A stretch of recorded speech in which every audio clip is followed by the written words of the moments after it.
Tchotchkes. It's I'm so discombobulated this morning. Hold on. Okay. My husband just got up, so he's standing in the doorway, like watch me like, wait, it's Saturday, what day is it? I don't even know. I don't there, there he is. Good morning, honey. Morning. You want to be on Erin's Tchotchkes? No. No. So, yay for Jerry not wanting to be on Erin's Tchotchkes. It is 4th of July. Ironically, or not ironically, I don't know, I just don't have a lot of red, white, and blue. I actually don't have a lot of red. I have enough blue. So I brought my mug, my best friend mug, because it's red, white, and blue. And then I didn't have a guest today because it's 4th of July and I want people to enjoy the holiday and do all the things. And then I was wondering, what does one talk about on the 4th of July? And so I thought, well, I could have a flag as my tchotchke, but a flag is not a tchotchke because it has a purpose. And technically, a tchotchke does not have a purpose. So that's not so much fun. And I thought, well, I could do fun with flags. And then I didn't want Big Bang Theory to come knocking at my door because the famous Erin's Tchotchkes show would be seen worldwide. And they'd say, hey, been there, done that. So I didn't do that. And then I actually spent some time on the Fun with Flags thing, but it's such a kind of funky 4th of July. And there aren't fireworks shows, and there's entire groups of people that don't feel free right now. And so I just felt kind of funky about it. And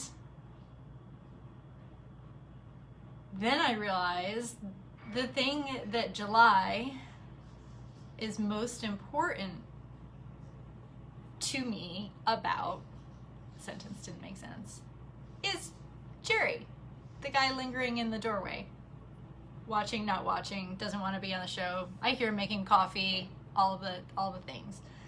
So July is the month Jerry had his liver transplant 4 years ago.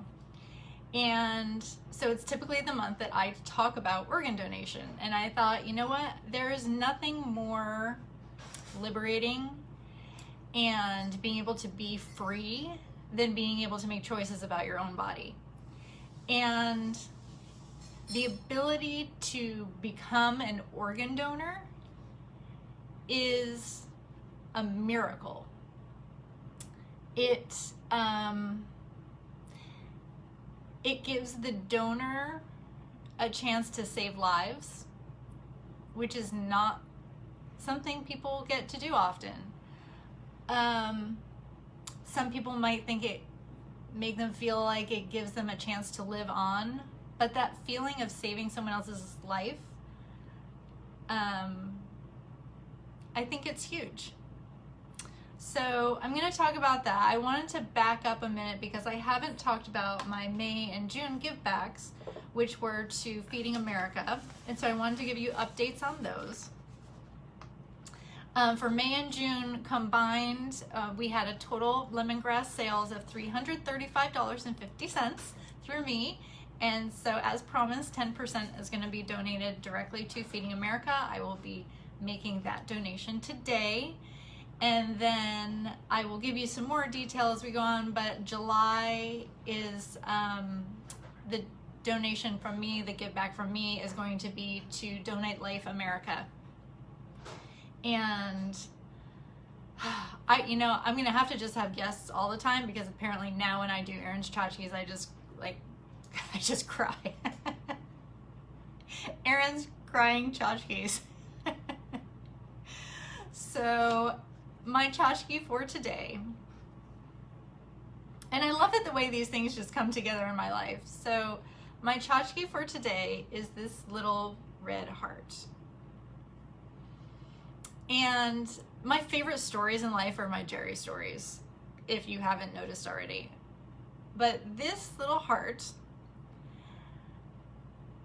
every time Jerry and I would travel, and we used to travel a lot, we'd get on the plane, and they used to have those, you know, the Sky Mall magazines and things like that. And there was always the advertisement or the picture for this little red heart, little Baccarat crystal heart. It was very fancy. And Jerry would say, hey, by the way, where is your heart? And I go, Jerry, you've never given me a heart. No, no, no, I did. No, no, Jerry, that was another girlfriend or another wife or another, because he said other of all of the above. So it became a joke, like, because he would forget. We'd get on, go to the next big trip. Hey, Erin, where's that heart I gave you? You didn't give me a heart. And finally, and sadly, now he's outside, so I can't ask him. I'm not sure what trip he finally bought the heart for me, but he did finally buy me the heart. So now when he says it, I can show it to him, and and I have my heart. So hearts are one of the things that can be transplanted. You can donate a heart. So now, instead of fun with flags, so I don't have some kind of weird copyright infringement, we're going to talk about fun with organ donation. Yay! Fun with organ donation. So first, we're going to go through some of the things that people say when they think they can't donate an organ. Number one, all ages and all medical histories can donate. And that's probably the number one thing I hear from people. Either, no one's gonna want my organs, I used them all up. This liver, this, you know, whatever. I'm too old, who's gonna want a 90-year-old anything? I hear that all the time. The second one I hear is, well, I have this medical condition, or this is wrong and that is wrong, and all of those kind of things. Those are the top two things that I personally hear whenever I talk about organ donation. And which leads into the second point, is there's more than just major organs that can be donated. So yes, it's your heart, lungs, kidney, pancreas, liver. I think I said kidneys already, but your intestines, your corneas, your skin, tendons, bone, nerve, and heart valves, all of those kinds of things can all be donated. And so if you have a condition that affects something, it may not affect something else, but when you become a donor, the doctors, they inspect you. You get inspected by a doctor. They determine what is viable, what is not, what can be used, what can be not, and it is used to save lives. And so I just think that's really important. And knowing that it's not just one life that you're saving, you can save multiple lives. And I didn't pull that exact statistic this morning because, as I mentioned, I was kind of going through what to talk about today. But I feel like the number of lives affected is, I think, between 8 and 15. I apologize. I donated blood last week, and so I made a post about donating blood and how many lives that can help as well. So yes, I'm all about donating of the body. The third thing that comes up sometimes, and not a lot, but is religion. And if you're concerned about this, please speak with your house of worship, but most religions generally accept organ transplantation. And which I think kind of, they all, everything in life, it all connects. But you can have an open casket as well. So if you're, and I hear that from people too, that I don't want to be cut up. I don't want my loved one to be cut up. I want to have an open casket. I want to be able to honor them. And that's all possible when you become an organ donor. It's not a butchering fest. It's, you know, it's surgical, it's precise, and And so those things are possible. Another fun fact, fun fact of organ donation is that your life is always the priority. So if you're an organ donor and you go to the hospital and you were in an accident, you were sick, the first thing they do is try to save your life. They don't ask if you're a donor first and be like, okay, well, let's just let this one go. That does not happen. The first priority is to save your life. And I think that's really, really important, and that people need to feel comfortable in that. The patient information, so if you do become a donor, your information remains private unless you decide otherwise. But as rule of thumb, it's private. In our case, Jerry's donor, we knew a little bit about her. We do know it was a female. We do know it was a young female. Her death was untimely. Every year we honor her. We send a note to the donor family, and there are we don't know her name, we don't know her family's name, but there are channels that you can send a note through a third party. It goes through our transplant center, and then they communicate it to the donor family. And so we think that's really important. I know some donor families who have never heard from the recipient families, and I do know it makes them sad. So if you are on the receiving end, no matter how long it's been, I feel like that family would appreciate hearing from you.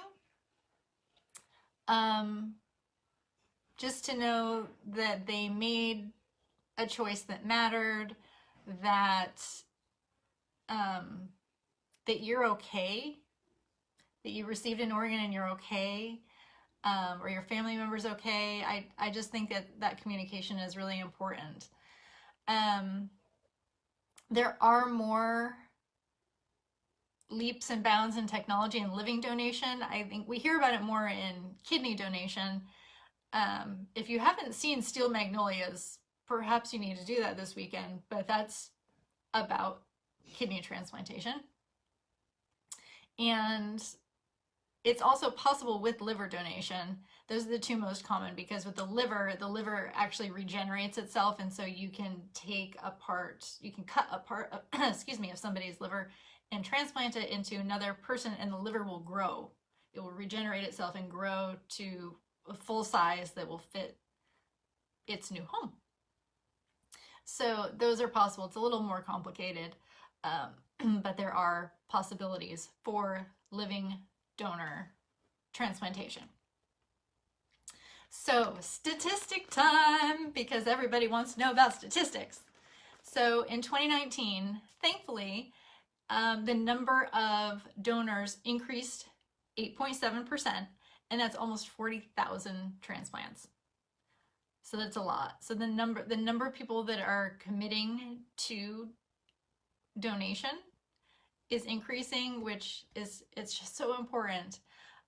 So far this year in 2020, there have been 6,870 donors, which has resulted in 15,002 transplants. So like I mentioned earlier, if you're a donor, more than one organ, tissue, etc. can be donated. And so those 6,800 donors have helped save 15,000 lives.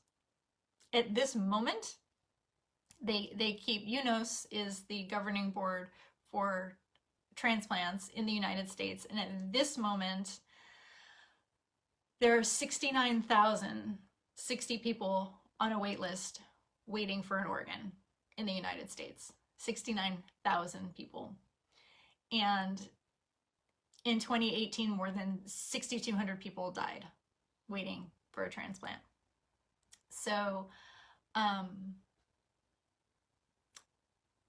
save a life, become an organ donor. Save many lives, become a donor. For me, I don't know, it's just always something. Once I was allowed to put the pink dot on my driver's license, I've been doing it. I've been donating blood since it was first introduced to me as a concept in high school. My mind has always worked that way, so it wasn't something new. When Jerry was presented with his condition, he had, for those of you who don't know, he had liver cancer and required a transplant. He was on the wait list for 8 years waiting for an organ. It's a very interesting story. It's a very interesting journey. I learned a ton of stuff. They're not given out willy-nilly. There is a wait list. There are regions. When you get on the list, it's written down to the second. And then things get sorted based on your blood type, your tissue type. Things have to match. You can't just say, oh, here's an organ. In Jerry's case, the liver he received was really strong, and it tried taking over his body. So there are interesting complications with his transplant, which happens as well. But his story is a happy story because even though he waited so long, he was able to receive a new organ. He lives a normal life. COVID's been kind of stinky because he is immunosuppressed. And so we've been staying close to home. And yeah, I could go on and on about his story, but today it's all about donation. July is all about donation.